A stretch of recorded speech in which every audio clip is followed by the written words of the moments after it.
Noong December 1, 2005, biglang nawala ang 7 taong gulang na si Yuki Yoshida, isang mag-aaral sa unang baitang ng Osawa Elementary School sa lungsod ng Nikko, Prefecture ng Tochigi, Japan, habang naglalakad pa uwi mula sa paaralan. Kinabukasan, natagpuan ang kanyang bangkay sa isang kagubatan sa lungsod ng Hitachi-Omiya Prefecture ng Ibaraki, mga 40 miles ang layo mula sa kaniyang tahanan. Nang matagpuan, ang kaniyang katawan ay ganap na hubad at may maraming saksak sa dibdib. Ayon sa mga forensic expert, ang sanhi ng kamatayan ay labis na pagkawala ng dugo, dulot ng matatalim na sugat sa dibdib. Ang dugo mula sa mga sugat ay kumalat sa pabilog na anyo sa paligid ng katawan na nagpapahiwatig na pinatay siya habang siya ay nakahiga ng nakatihaya. Kapansin-pansin din, nakakaunti lamang ang dugo sa mismong lugar at ang lahat ng kanyang damit at personal na gamit noong siya ay nawala ay hindi natagpuan. Dahil dito, inisip ng pulisya na malamang hindi sa kagubatan iyon naganap ang krimen.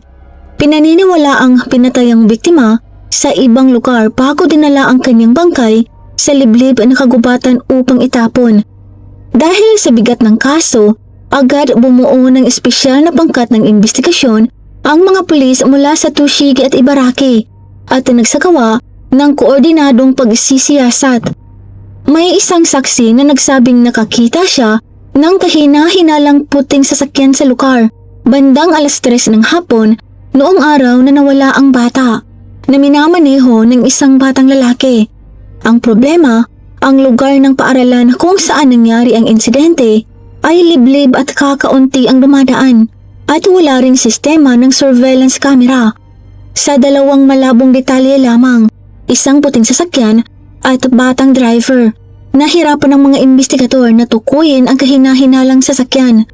Sa kabila ng masusing paghahanap sa mga kalapit na national highways at sa pagtatanong sa mga may-ari ng mga tindahan sa tabi ng kalsada, kakaunti ang naging progress ng pulisya. Hindi pa rin natagpuan ang sandatang ginamit sa krimen, gayon din ang backpack, damit at ang mga personal na gamit ng biktima. Ang masusing pagsisiyasat sa mga taong malapit sa biktima ay hindi rin nakapagturo ng sinumang kahina-hinalang indibidwal. Umabot ng 1 taon ang investigasyon na halos walang malaking tagumpay. Noong August 2006, nag-anunsyo ang mga investigador ng papuya para sa sinumang makapagbibigay ng mahalagang impormasyon tungkol sa kaso. Una itong itinakda sa humigit kumulang $20,000 o mahigit 1.1 milyon pesos sa kasalukuyan at kalaunan ay itinaas sa halos $50,000 o mahigit 2.8 milyon pesos sa kasalukuyan.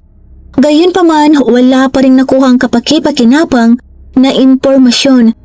Habang lumilipas ang panahon, lalo ring nababawasan ng pag-asa na mahuhuli ang salarin.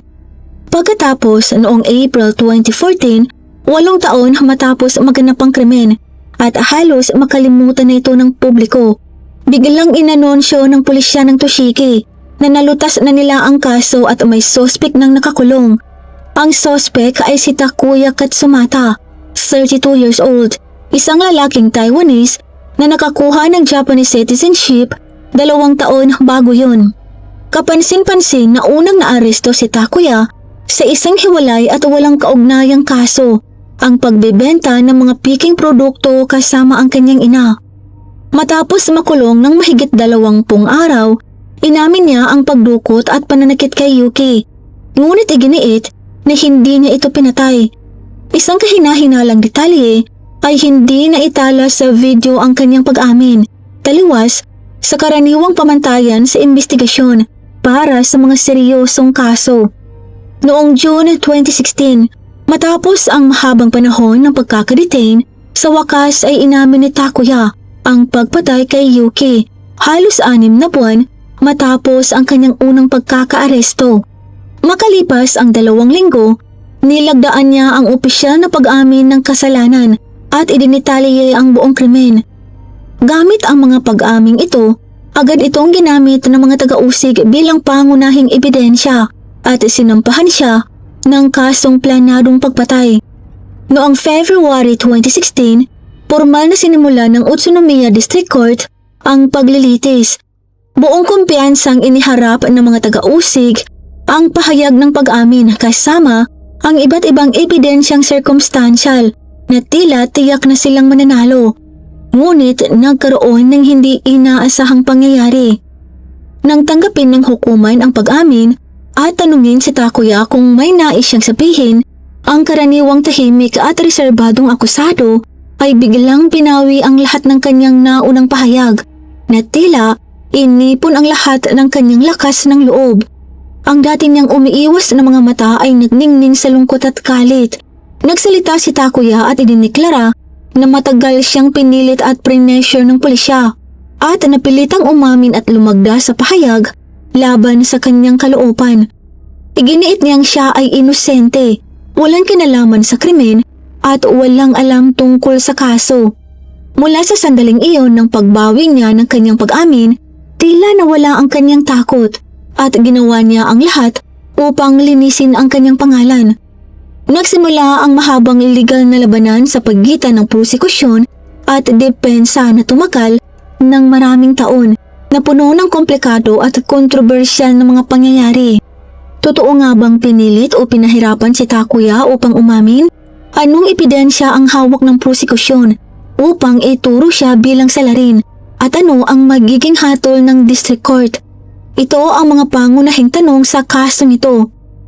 Ipinanganak si Takuya noong 1982 sa Taipei sa isang pamilyang Taiwanese. Nagbago ang takbo ng kanyang buhay nang mag-ihiwalay ang kanyang mga magulang at muling mag-asawa ang kanyang ina ng isang lalaking Hapones. Noong siya ay nasa ika-6 na baitang, sumunod siya sa kanyang ina patungong Japan at pinalitan ang kanyang pangalan ng Takuya, isang malinaw na pangalang Hapones. Naharap siya sa maraming hamon sa pag-angkop sa bagong bansa, lalo na dahil sa hadlang sa wika at mahinang kasanayan sa wikang Hapon. Madalas din siyang pinubuli ng mga kaklase sa paaralan. Hindi rin naging malapit ang kanyang relasyon sa kanyang stepfather, lalo na't 12 anyos na siya nang muling mag-asawa ang kanyang ina. Isang edad kung kailan nabubuo na ang personalidad at mahirap nang mag-adjust sa bagong magulang. Matapos makapagtapos ng junior high school, nagpasya si Takuya na huminto sa pag-aaral. Umalis siya sa bahay ng kanyang stepfather at umupa ng maliit na silid upang mamuhay ng mag-isa. Ang mahirap niyang kabataan ay humubog sa kanya bilang isang taong sarado at mapag-isa. Bilang isang adult, bihira siyang makihalo-pilo. Kakaunti ang kaibigan at tahimik. Ang tanging kilala niyang libangan ay ang pagkukolekta ng mga anime figurines. May ilang ulat sa media na nagsabing matapos siyang maaresto, nakakita umano ang pulisya ng malaking dami ng child materials at incest content sa kanyang computer. Kung totoo ito, maaari sanang sumuporta sa teorya ang pedophilic motive, ngunit kalaunan ay naging kontrobersyal ang puntong ito. Sa paglilitis, magkasalungat ang mga salaysay ng prosekusyon at depensa. Ayon sa mga taga-usig, matagal nang dinadala ni Takuya ang kanyang konsensya at agad siyang umamin matapos maaresto. Kusang loob na inilarawan ng detalyado ang krimen at nilagdaan ang pahayag bilang pagpapakita ng pagsisisi. Iba naman ang bersyon ni Takuya. Aniya, una siyang naaresto dahil sa pagbebenta ng mga piking produkto, isang kasong walang kinalaman kay Yuki. Pagkaraan nito, ibinaling umano ng pulisya ang investigasyon at pinilit siyang umamin sa pananakit kay Yuki. Sa simula ay itinanggi niya ang anumang pagkakasangkot. Sa mahabang oras ng interogasyon, sinabi niyang kalaunan ay inamin niya ang panghahalay, ngunit hindi ang pagpatay. Ayon sa kanya, hindi nasiyahan ang pulisya at hindi nila ni-record ang pahayag na iyon na nagdulot ng pagdududa sa pagiging malinaw at patas ng proseso. Dahil sa magkaibang bersyon, umusbong ang mga tanong tungkol sa pagiging totoo ng pag-amin at sa mga pamamaraan ng pulisya. Inilarawan ni Takuya ang mga interogasyon bilang psikolohikal na pagpapahirap. Ayon sa kanya, Tuwing itinatanggi niya ang pagpatay, sumisigaw ang investigador at hinahampas ang folder sa mesa upang siya ay takutin. Iginiit din niya na pinilit siyang ulitin ang pangungusap. Humihingi ako ng tawad sa pagpatay kay Yuki ng 50 beses araw-araw. Kapag hindi niya ito nagawa, hindi raw siya bibigyan ng pagkain at tubig. Dahil sa matagal na pressure, sinabi niyang unti-unting nasira ang kanyang mental na kalagayan. Matapos ang 6 na buwan, pagod at wasak ang loob. Inamin niya ang krimen ayon sa mungkahi ng pulisya at nilagdaan ang pahayag. Kung susuriin ang objektibo, may mga hindi lohikal na bahagi ang kanyang pag-amin. Maging ang Japanese press ay nagulat ng mga pag-aalala. Iniulat ng Sankei Shimbun na gumamit umano ang pulisya ng marahas na tono. Sinabing, kailangan mong magsabi ngayon. Inilarawan si Takuya bilang emosyonal na hindi matatag, nanginginig, nakayuko, at sumigaw, hindi ko na kaya. Ipinahihiwatig nito na maaaring nasa krisis siya sa pag-iisip na posibleng magresulta sa maling pag-amin. Nagtaas din ng pagdududa ang timeline ng mga pangyayari. Mula nang maaresto siya noong January 2014 hanggang sa paglilitis, 3 beses umamin si Takuya. 2 sa mga pag-amin ay nangyari habang naka-off ang mga kamera. Ayon sa pulisya, umamin siya sa unang araw pa lamang ng kanyang pagkakaaresto para sa peking produkto. Gayunpaman, nilagdaan niya ang opisyal na pag-amin makalipas ang 140 days. Sa panahong iyon, iniulat na lumala ang kanyang mental na kalagayan hanggang sa magkaroon siya ng mga pag-iisip na magpakamatay. Kung balak niyang agad umamin, hindi malinaw kung bakit tumagal ng higit 3 buwan bago niya nilagdaan ng pahayag. Ang pagkaantala ay sumusuporta sa kanyang aligasyon ng matagal na pamimilit. Sumalungat din ang kanyang pag-amin sa mga ebidensyang forensic. Ayon sa kanyang salaysay, minaneho niya ang kanyang puting sasakyan. Pinilit ang bata papunta sa kanyang inuupahang apartment sa Kanuma City, hinawakan at hinalikan nito at gumawa ng non-penetrative na panghahalay. Bandang 4:00 ng madaling araw, tinapalan umano niya ng tape ang mga mata at bibig nito. Gumamit ng stun gun 1 beses, dinala ito sa kagubatan, hinawakan sa balikat, sinaksak hanggang mamatay, at saka umalis. Hindi tumugma ang mga detalyeng ito sa forensic findings. Una, ang DNA evidence. Inangkin niyang nagkaroon sila ng close to physical contact, kabilang ang paghalik at pag-ejaculate, na dapat sana'y nag-iwan ng biological na ebidensya. Ngunit walang DNA ni Takuya ang natagpuan sa katawan ng biktima at hindi ito maipaliwanag ng prosekusyon. Ikalawa, ang oras ng kamatayan. Sinabi niyang pinatay niya ang bata bandang 4:00 ng madaling araw. Ngunit batay sa pagsusuri ng laman ng tiyan at iba pang palatandaan matapos ang kamatayan, tinatayang nangyari ang kamatayan sa pagitan ng 4:00 ng hapon noong araw na nawala ang biktima at 2:00 ng madaling araw kinabukasan. Hindi rin ito na ipaliwanag ng prosekusyon. Ikatlo, ang crime scene at mekanismo ng mga sukat. Ayon sa kanya, sa kagubatan mismo naganap ang pagpatay, ngunit kakaunti lamang ang dugo roon. Inilarawan niyang sinaksak niya si Yuki habang ito ay nakatayo, na magdudulot sana ng pag-agos ng dugo pababa. Gayunpaman, ipinakita ng forensic report ang pabilog na pattern ng dugo na nagpapahiwatig na nakahiga si Yuki nang ito'y patayin. Tuwirang sumasalungat ito sa kaniyang salaysay. Isa pang mahalagang detalye ang hindi nila nabanggit, ang damit ng biktima. Sinabi niyang agad siyang umalis matapos ang pagpatay. Natagpuan ang biktima na ganapan na hubad, ngunit walang nabanggit sa kanyang pag-amin tungkol sa pagtatanggal o pagtatapon ng mga damit. Ipinapahiwatig nito na maaaring hindi niya alam ang kalagayan ng bangkay nang ito ay matagpuan. Ipinunto ng depensa na ang mga kontradiksyon at kakulangan ito ay nagpapakita na ang pag-amin ay hindi kusang loob o batay sa tunay na kaalaman, kundi hinubog ng mga mungkahi ng pulisya. Dahil dito, iginiit nilang hindi ito maaasahang ebidensya. Sa kabila ng patuloy na debate, nananatiling mahalagang tanong. Bukod sa pag-amin, mayroon bang matibay na tiyak na ebidensya ang prosekusyon? Sa paglilitis, nagharap ang prosekusyon ng iba pang ebidensya. May mga saksi na nagsabing ang dumukot ay nagmaneho ng puting sasakyan at si Takuya ay may-ari rin ng puting kotse. Nakuhanan ng road surveillance ang kanyang sasakyan malapit sa pinangyarihan ng krimen matapos ang insidente. Nakakita rin ang pulisya ng stun gun sa kanyang bahay na ayon sa kanila ay tumutugma sa isang sugat sa katawan ng biktima. May natagpo ang balahibo ng pusa sa katawan nito at dati umanong may alagang pusa si Takuya. Natukoy na ang mga balahibo ay mula sa parihong lahi ng pusa. Gayunpaman, ang mga ebidensyang ito ay circumstantial lamang at hindi direktang nag-uugnay kay Takuya sa krimen. Sa paglilitis, hinamon ng depensa ang bawat ebidensya. Una, ang puting sasakyan. Binanggit ng depensa na may humigit kumulang 10 milyong puting sasakyan sa sirkulasyon ng Japan. Ang pag-aari ng puting sasakyan ay hindi otomatikong nag-uugnay kay Takuya sa krimen. Ang tanging saksi na nakapagsabi ng puting kotse ay isang 7 taong gulang na bata.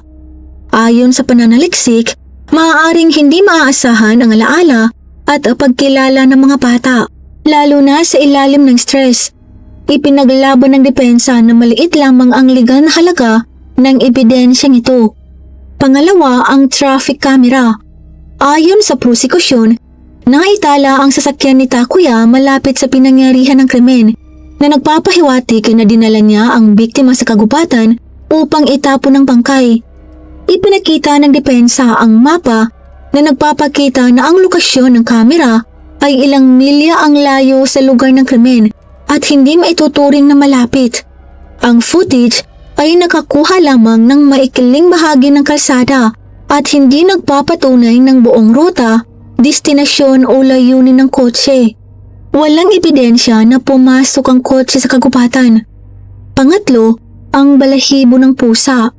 Tinawagan ng depensa ang isang propesor mula sa Kyoto University bilang eksperto. Ipinaliwanag nito na sa isang lugar, maraming alagang pusa ay kabilang sa karaniwang lahi. Posibleng 20% ang tsansa na 2 pusa sa parehong lugar ay magkakapareho ang lahi. Kaya, ang pagtutugma ng breed ay hindi malakas na ebidensya na nag-uugnay kay Takuya sa krimen. Sunod ay ang stun gun. Ipinaliwanag ng depensa na ang stun gun ay karaniwang nagiiwan ng natatanging marka ng paso dahil sa kuryente. Sa katawan ni Yuki, walang ganitong marka. Tinukoy ng opisyal na ulat ng forensic na ang sugat ay isang abrasion, hindi sugat na dulot ng kuryente. Tuwirang sumasalungat ito sa pahayag na ginamit ang stun gun. Dagdag pa, iginiit ng depensa na ang mga investigador ay nagtrabaho ng paurong. Natagpuan muna ang isang unidentified wound. Nahanap ang stun gun sa bahay ni Takuya at iniugnay ang dalawa ng walang sayantipikong patunay. Pagkatapos ay iminungkahin nilang idagdag ang detalye ng stun gun sa kanyang pag-amin. Inilarawan ito ng depensa bilang conclusion first, fit evidence later na nagpapahiwatig na ang pag-amin ay maaaring naapektuhan ng pulisya. Sa kabuuan ng paglilitis, iniharap ng depensa ang mga sistematikong argumento na suportado ng siyensya. Maging ang hukuman ay kinilala ang lakas ng kanilang pagsusuri. Ngunit sa kabila nito, napatunayang guilty si Takuya sa premeditated murder ng Utsunomiya District Court at hinatulan ng habang buhay na pagkakabilanggo. Sa kanilang hatol, sinabi ng hukuman na ang pag-amin ay naglalaman ng tiyak at makatotohanang detalye at hindi fundamental na sumasalungat sa objektibong katotohanan. Binanggit din ang emosyonal na reaksyon ni Takuya sa video ng pag-amin bilang suporta sa pagkakasala. Para sa depensa, problematiko ito dahil ang emosyonal na stress ay maaaring dulot ng pressure at hindi pagkakasala. Nagpakita si Takuya ng pagkalito. Bagaman kinilala ng hukuman ang argumento ng depensa at walang direktang ebidensya, siya ay napatunayang guilty. Ipinahayag ni Takuya ang kanyang intensyong mag-apela. Sa mga panayam, ipinakita niya ang galit at hindi makapaniwala, ngunit iniiwasan ang direktang pag-atake sa District Court.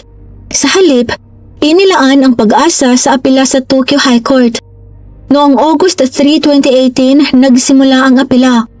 Sa District Court, ang mga kontradiksyon tungkol sa oras at lugar ng krimen ang pangunahing kahinaan.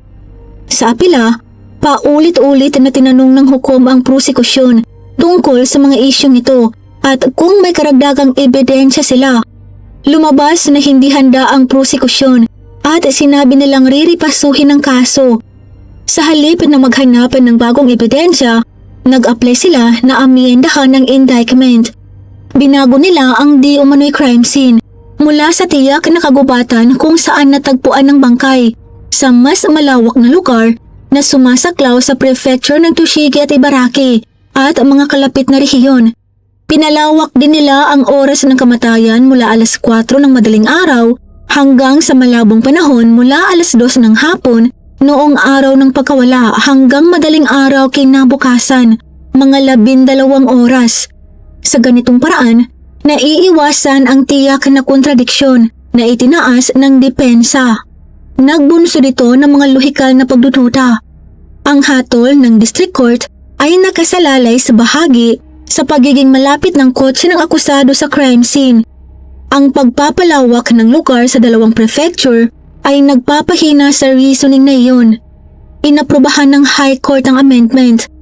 Isang retired na hukom ang nagsabi na malakas na ipinaglaban ng prosekusyon sa paglilitis na ang kagubatan ng crime scene. Ang pagbago ng posisyon sa apela ay epektibong sumasalungat sa kanilang naunang argumento. Ipinakita ng amendment ang pangunahing issue. Ang pinagong argumento ng prosekusyon ay salungat sa orihinal na kaso, ngunit hindi dito nagtapos sa mga kontradiksyon. Noong August 3, 2018, matapos pakinggan ang parehong panig, nagpasya ang Tokyo High Court na walang bisa ang hatol ng Utsunomiya District Court dahil ang pag-asa lamang sa pag-amin ng akusado ay labag sa konstitusyon ng Japan. Gayunpaman, napatunayang guilty pa rin si Takuya at nanatili ang hatol na habang buhay na pagkakabilanggo. Batay sa hatol, ginamit ng hukom ang isang personal na liham na isinulat ni Takuya para sa kanyang ina. Sa liham, sinabi niya, "Ito ay dahil sa akin, nagdala ng problema sa iyo at sa lahat. Taos-puso akong humihingi ng paumanhin." Ipinaglaban ng prosekusyon na ang ito ay dahil sa akin ay tumutukoy sa pagpatay kay Yuki. Ipinaglaban naman ng depensa na ang liham ay tumutukoy sa kaso ng peking produkto na nagdulot ng pagkaaresto nila ni Takuya at ng kanyang ina. Ayon sa kanila, natural lamang na makaramdam siya ng guilt sa naidulot na problema sa kanyang ina. Tinanggap ng hukom ang interpretasyon ng prosekusyon. Sa hatol, sinabi niya na kung hindi si Takuya ang gumawa ng krimen, wala nang ibang paliwanag sa kanyang paghihingi ng paumanhin. Bagaman iniwan ng hukuman ang reasoning ng District Court na batay sa circumstantial evidence, nagkonklusyon pa rin ito na guilty si Takuya. Dahil dito, lumitaw ang kontradiksyon. Tinanggihan ng High Court ang naunang hatol dahil nakabatay lamang sa pag-amin. Ngunit umasa naman sa malabong pangungusap sa isang personal na liham bilang uri ng pag-amin. Iginiit ng mga kritiko na gumamit ito ng parehong lohika na kaagad namang idiniklara ng hukuman na labag sa konstitusyon. Matapos ang hatol, tumaas ang kritisismo ng publiko. Marami ang naniniwalang ang pagkakakulong ay nakabatay lamang sa mahihinang circumstantial evidence. Ipinakita sa ulat na may maliit na piraso ng tape na natagpuan sa katawan ni Yuki na naglalaman ng dalawang hindi kilalang DNA sample. Isa rito ay kalaunan na kilala bilang DNA ng isang examiner na nagkamali sa paghahawak ng ebidensya. Ang isa ay nananatiling hindi matukoy. May ilang naniniwala na ang hindi kilalang DNA na ito ay maaaring galing sa tunay na salarin. Iginiit ng prosekusyon na guilty si Takuya at iminungkahi na maaaring kontaminasyon rin ang hindi kilalang DNA. Bukod pa rito, isang hindi kilalang DNA sample na natuklasan 3 taon matapos ang insidente ay nasundan sa isang junior investigation team leader na humawak sa katawan at aksidenteng naiwan ang DNA niya. Ipinakita ito ng pulisya bilang maliit na pagkakamali. Sa kabila nito, ang officer na yon ay kalaunan itinaas sa posisyon bilang Criminal Division Chief. Dahil dito, lumitaw ang mga espekulasyon tungkol sa posibleng misconduct sa investigasyon. Ang coverage ng media bago pa man ang paglilitis sa District Court ay nakatanggap din ng kritisismo. May ilang outlet na unang nagulat na nagkukolek si Takuya ng anime figurines, ngunit kalaunan ay idinagdag na nagkukolek din siya ng kutsilyo, bagamat walang matibay na ebidensya. May ulat din na nakakita ang pulisya ng malaking dami ng child materials at incest content sa kanyang computer na kalaunan ay itinanggi sa korte. May mga ulat pa na pinalala sa peking balita na may video umano ng pang-aabuso ni Yuki sa kanyang computer. Sa paglilitis sa District Court, nilinaw ng prosekusyon na wala talagang ebidensya. Matapos mahatulan sa ikalawang pagkakataon, tumanggi pa rin si Takuya na tanggapin ito at nagpatuloy sa apela. Isang linggo matapos ang hatol sa apela, noong August 9, 2018, pinahintulutan niya ang mga miyembro ng Japan Innocence Project na tulungan siyang linisin ang kanyang pangalan. Ang kasong ito ay nakakuha ng malaking atensyon mula sa mga tao sa Japan at Taiwan na umaasa sa patas na hatol. Sa kasamaang palad noong March 2020, tinanggihan pa rin ng Supreme Court ng Japan ang apela ni Takuya na pinanatili ang hatol na guilty. Nanatiling habang buhay na pagkakakulong ang kanyang sentensya. Ang ganitong hatol ay nagdulot ng malalim na paghihinga ng pagkadismaya ng marami. Si Takuya at ang kanyang mga abogado sa press conference noong March 6, 2020 ay nagdeklara na malinaw na walang direktang ebidensya sa kaso. Ngunit nagresulta pa rin sa pagkakakulong na hindi katanggap-tanggap. Ito lamang po para sa araw na ito. Maraming salamat po sa pagsubaybay. At para po sa early access sa ating mga upcoming videos, join po kayo sa ating Crimes in Tagalog Stories Fam. Nasa description po sa ibaba ang link. Ito lamang po para sa araw na ito. Magkita po tayo sa susunod na kwento. At sa muli, mag-ingat po tayong lahat. Paalam!